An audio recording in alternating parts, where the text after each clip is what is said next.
আজকের দিনের খবর হলো যে আজকের এই দিনটিতে সম্ভাব্য প্রধানমন্ত্রী জনাব তারেক রহমান তার উদারতার যে বাতি, সেই বাতি প্রজ্বলিত করে তিনি আমিরে চরমোনাই বা শায়েখে চরমোনাই পীর সাহেব যিনি আছেন তার দরবারে যাচ্ছেন দেখা করার জন্য। এর আগে তিনি আমিরে জামাত ডক্টর শফিকুর রহমান সাহেবের সঙ্গে দেখা করেছেন এবং এনসিপির সভাপতি জনাব নাহিদ ইসলামের বাসায় গিয়ে সাক্ষাৎ করে এসেছেন। তার এই উদারতা নিয়ে সারা বাংলাদেশে আলোচিত হচ্ছে এবং সবাই বলার চেষ্টা করছেন যে তিনি নতুন একটি যে ট্রেন্ড চালু করলেন বাংলাদেশে, এটি বাংলাদেশের রাজনীতির যে সভ্যতা, ভব্যতা, সৌজন্যতা, এটাকে বহুদূর এগিয়ে নিয়ে গেল। ইতিপূর্বে এটা কখনো হয়নি।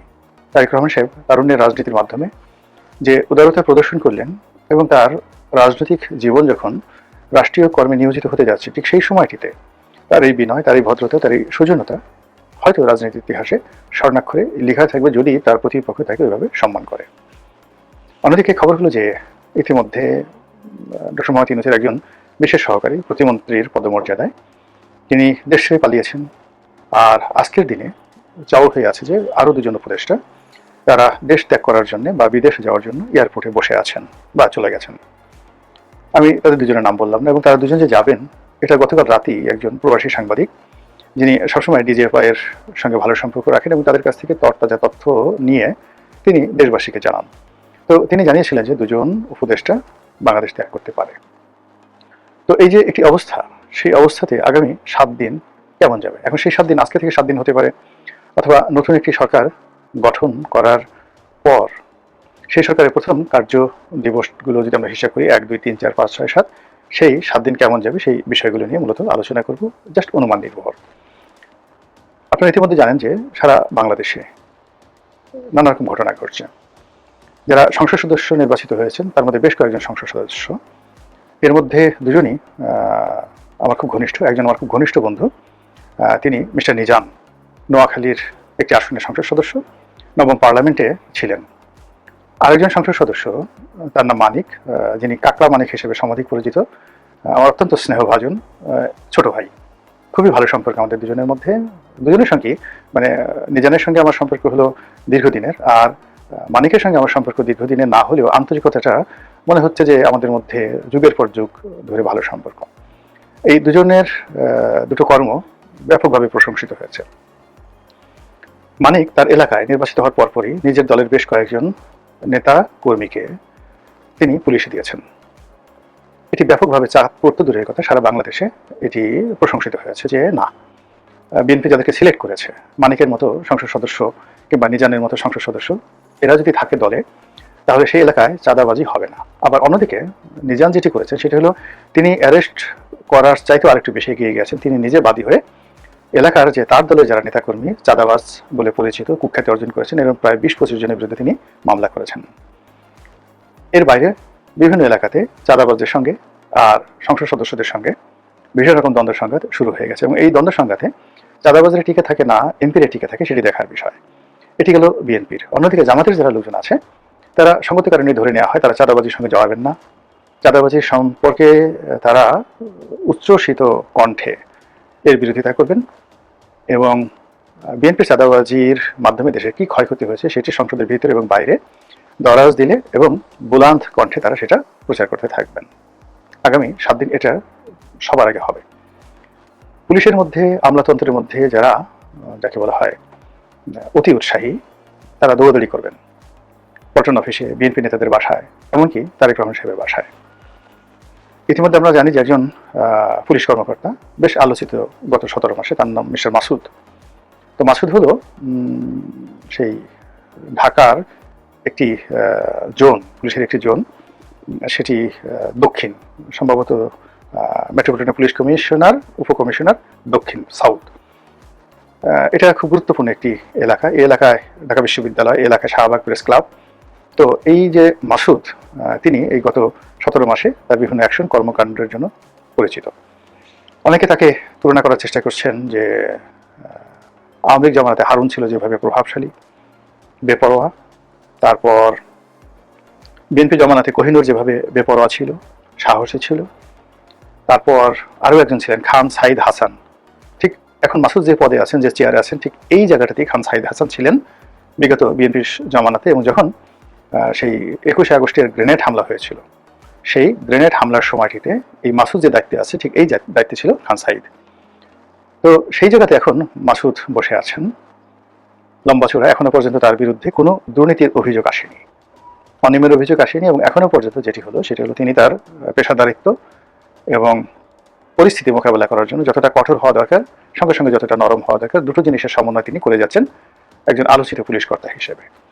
কিন্তু এর মধ্যে যেটা ঘটেছে সেটা হলো যে তিনি সম্প্রতি বিএনপির একটি অনুষ্ঠান, সেটা সম্ভবত হোটেল ইন্টারকন্টিনেন্টালে হয়েছে, এবং ইন্টারকন্টিনেন্টাল মানে রমনা পার্কের সাথে, এবং এটা মাসুদের এলাকার।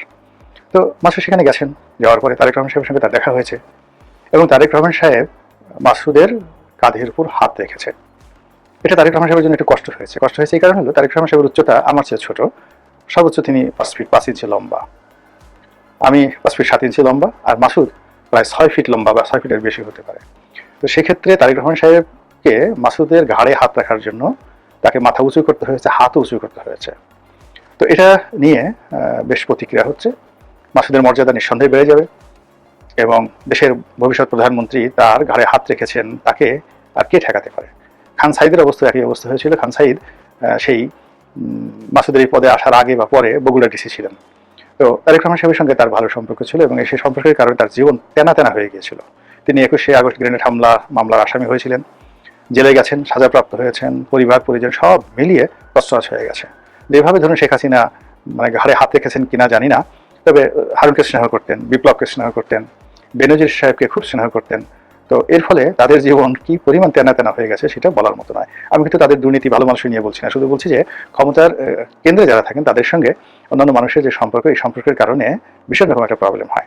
যেমন ধরুন আমি খুব সাধারণ অখ্যাত একজন মানুষ, এখন এই অখ্যাত একজন মানুষের সঙ্গে হঠাৎ যদি লোকজন দেখেন যে তারেক রহমান সাহেব আমার বাসায় গেছেন, আমার গায়ে হাত রেখেছেন, বা আমার প্রতি একটু অতিরিক্ত আকর্ষণ দেখিয়েছেন, আমিরে জামাত আমার বাসায় গেছেন, আমার সঙ্গে একটু ভাবসাব দেখিয়েছেন, পীরে চরমোনাই তিনিও এরকম করেছেন, পেপারে আসলো, আপনি বিশ্বাস করেন এই ফুলের তোড়া নিয়ে বহু মানুষ আমার অফিসে চলে আসবে।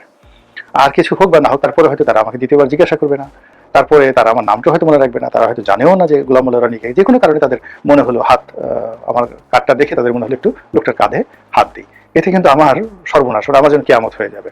তো এটা হলো ক্ষমতাধরদের যে চালচলন, সেই চালচলনের একটা উদাহরণ। সেক্ষেত্রে যারা ক্ষমতাধর লোক, তাদেরই দায়িত্ব যে কার সঙ্গে হ্যান্ডশেক করবেন, কার মাথায় হাত বুলাবেন, কার ঘাড়ের উপর হাত রাখবেন, এবং কার বাসায় যাবেন কিংবা কার বাসায় যাবেন না। কিন্তু যাকে তারা একবার কাছে রাখবেন তারও যেভাবে জীবন তেনা তেনা হয়ে যাবে। আর তারা যদি কাউকে দূরে ঠেলে দেন, বা ওই পবিত্র জবান দিয়ে কারো বিরুদ্ধে একটা টু শব্দ করেন, তাহলেই তার জীবন কিন্তু শেষ।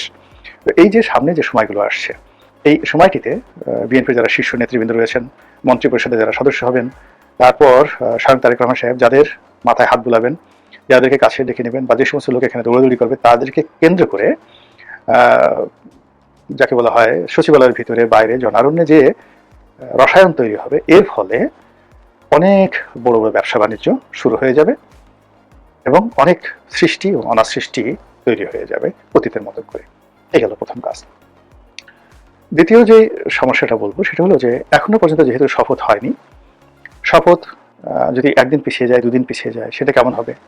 আবার আলিরিয়া সাহেব যেভাবে বলেছেন যে এখানে সংসদ সদস্যরা 2বার শপথ নেবেন, প্রথম শপথ হলো সেই কনস্টিটিউশনাল অ্যাসেম্বলির সদস্য হিসেবে, আর দ্বিতীয় শপথ হলো সংসদ সদস্য হিসেবে।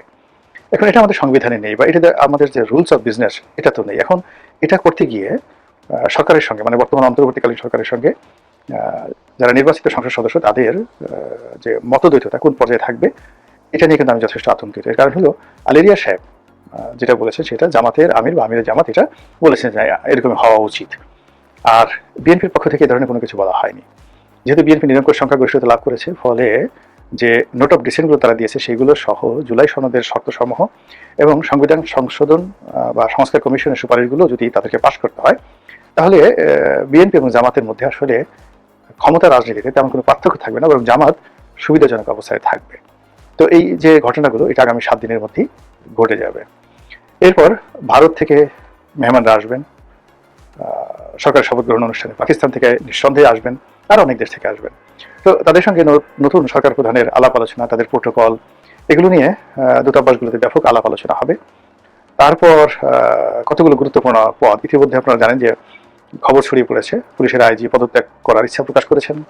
Metropolitan police commissioner Dhaka, Chattogram metropolitan police commissioner, এই পদ পদবিগুলোতে কি হয় এটা নিয়ে সবাই টেনশনে আছেন। সম্ভবত পরিবর্তন আসবে, আইজি সাহেব এই পদে পরিবর্তন আসবে, বঙ্গভবনে পরিবর্তন আসবে, তারপর আরো অনেক কিছু, আরো অনেক কিছু, মানে ব্যাংক বিমা থেকে শুরু করে সব জায়গাতে ডিরেক্টর বোর্ড গঠন হবে।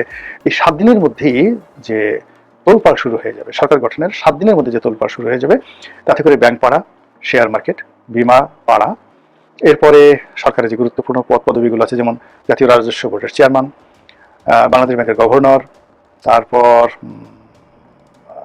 সংস্থাপন সচিব তো হয়ে সংস্থাপন সচিব, স্বরাষ্ট্র সচিব, এই পদগুলো নিয়ে যেভাবে আলাপ আলোচনা হবে বা নিয়োগ হবে এখানে তদ্রুপ দেশের বিশ্ববিদ্যালয়গুলোতে যে ভাইস চ্যান্সেলর, এখানেও সম্ভবত একটা ব্যাপক পরিবর্তন আসবে। এবং প্রথম 7 দিনের মধ্যেই তাদেরকে ইউনিয়ন পরিষদ নির্বাচন, পৌরসভা নির্বাচন, সিটি কর্পোরেশন নির্বাচন, এই নির্বাচনের ব্যাপারে সিদ্ধান্ত গ্রহণ করতে হবে। তো সব মিলিয়ে প্রথম যে সরকারের যে 7 দিন, এই 7 দিনের মানে প্রতিটি সেকেন্ড সরকারের জন্য একটা এসিড টেস্ট হবে।